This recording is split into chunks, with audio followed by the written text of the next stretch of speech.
कहते हैं ना कि नदी को रास्ता नहीं दिखाना पड़ता, वो खुद ब खुद अपना रास्ता बना लेती है। इसी प्रकार पुराने समय में एक ऐसा शिष्य हुआ जिसने अपने हुनर और गुरु भक्ति से अपना नाम इतिहास में दर्ज करवा लिया। वो वीर योद्धा था एकलव्य। लेकिन इस वीर योद्धा की जिंदगी का अंत कैसे हुआ? आइए जानते हैं वीर एकलव्य की कहानी विस्तार में। बात उस समय की है जब शिक्षा का रूप आज से बहुत अलग हुआ करता था। उस समय के विद्यालय गुरुकुल हुआ करते थे। विद्यार्थियों को शिक्षा ग्रहण करने के लिए सब अपने गुरु के पास आश्रम में ही रहते थे। सभी मिलजुल कर एक परिवार की तरह रहते और मिल बांट कर सब काम किया करते थे। सभी शिष्य बड़ी निष्ठा और ईमानदारी के साथ शिक्षा प्राप्त करते थे। उस समय शिक्षा भी कुल के अनुसार ही दी जाती थी। ब्राह्मणों और क्षत्रियों के अलावा किसी को भी शिक्षा नहीं दी जाती थी। महाभारत काल में प्रयाग इलाहाबाद के तटवर्ती प्रदेश में सुदूर तक फैला हुआ एक राज्य श्रृंगवरपुर था। व्यातराज हिरण्यधनु उस आदिवासी इलाके के राजा व एक महान योद्धा थे। गंगा के तट पर अवस्थित श्रृंगवरपुर उसकी सुदृढ़ राजधानी थी।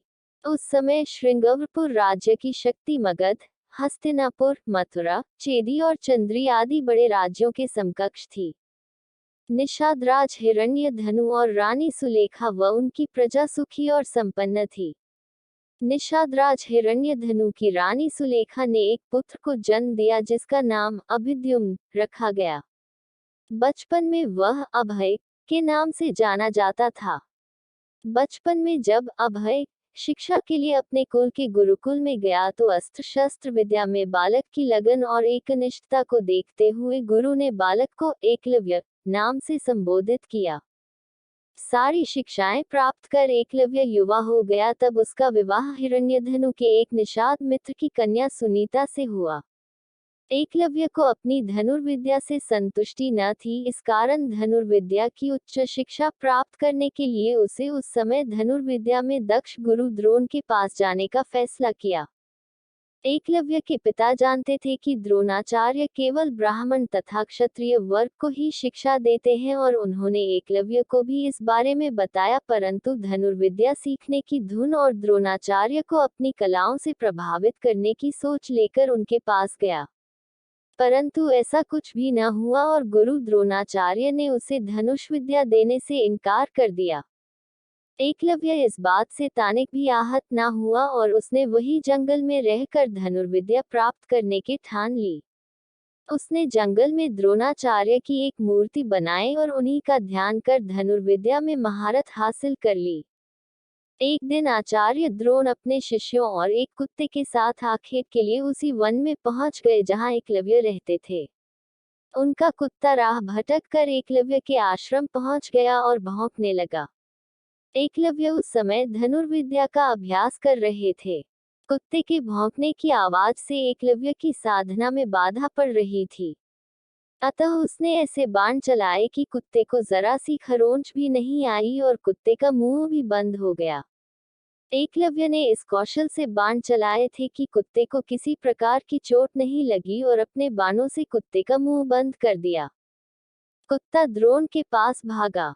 कुत्ता असहाय होकर गुरु द्रोण के पास जा पहुंचा। द्रोण और शिष्य ऐसी श्रेष्ठ धनुर्विद्या देख आश्चर्य में पड़ गए।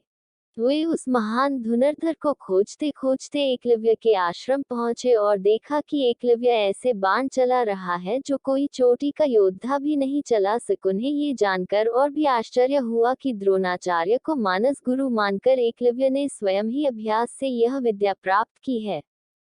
अपनी प्रतिमा को देख आचार्य द्रोण ने कहा कि अगर तुम मुझे ही अपना गुरु मानते हो तो मुझे गुरु दक्षिणा दो।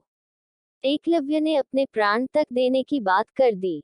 गुरु दक्षिणा में गुरु द्रोण ने अंगूठे की मांग की जिससे कहीं एकलव्य सर्वश्रेष्ठ धनुर्धर ना बन जाए। अगर ऐसा हुआ तो अर्जुन को महान धनुर्धर बनाने का वचन झूठा हो जाएगा। एकलव्य ने बिना हिचकिचाहट अपना अंगूठा गुरु को अर्पित कर दिया। इसके बाद एकलव्य को छोड़कर सब चले गए।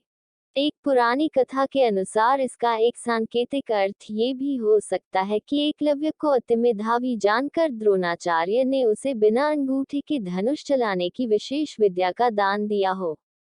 कहते तो ये भी हैं कि अंगूठा कट जाने के बाद एकलव्य ने तर्जनी और मध्यमा अंगुली का प्रयोग कर तीर चलाने लगा। यहीं से तीरंदाजी करने के आधुनिक तरीके का जन्म हुआ।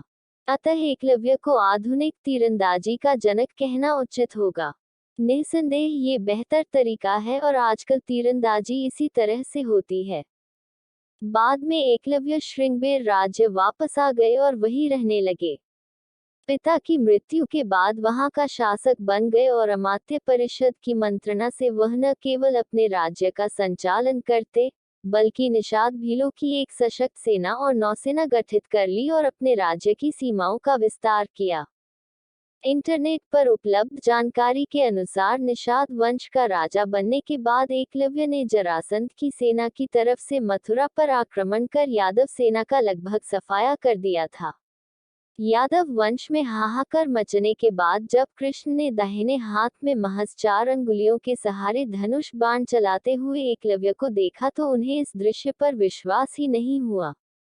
एकलव्य अकेले ही सैकड़ों यादव वंशी योद्धाओं को रोकने में सक्षम था। इसी युद्ध में कृष्ण ने छल से एकलव्य का वध किया था। उसका पुत्र केतुमान महाभारत युद्ध में भीम के हाथ से मारा गया था। जब युद्ध के बाद सभी पांडव अपनी वीरता का बखान कर रहे थे तब कृष्ण ने अपने अर्जुन प्रेम की बात कबूली थी। कृष्ण ने अर्जुन से स्पष्ट कहा था कि तुम्हारे प्रेम में मैंने क्या क्या नहीं किया है। तुम संसार के सर्वश्रेष्ठ धनुर्धर कहलाओ, इसके लिए मैंने द्रोणाचार्य का वध करवाया, महापराक्रमी कर्ण को कमजोर किया और न चाहते हुए भी तुम्हारी जानकारी के बिना भील पुत्र एकलव्य को वीरगति प्रदान की, और इन सब के पीछे केवल एक ही वजह थी कि तुम धर्म के रास्ते पर थे। इसलिए धर्म की राह कभी मत छोड़ना। एकलव्य की कहानी से हमें ये प्रेरणा मिलती है कि हमें कभी भी हार नहीं माननी चाहिए और अपने हौसलों से हालातों को बदलना चाहिए। अगर आपको ये स्टोरी अच्छी लगी हो तो इसे जरूर शेयर करें और इसी तरह के अन्य लेख पढ़ने के लिए सब्सक्राइब की बटन दबाएं।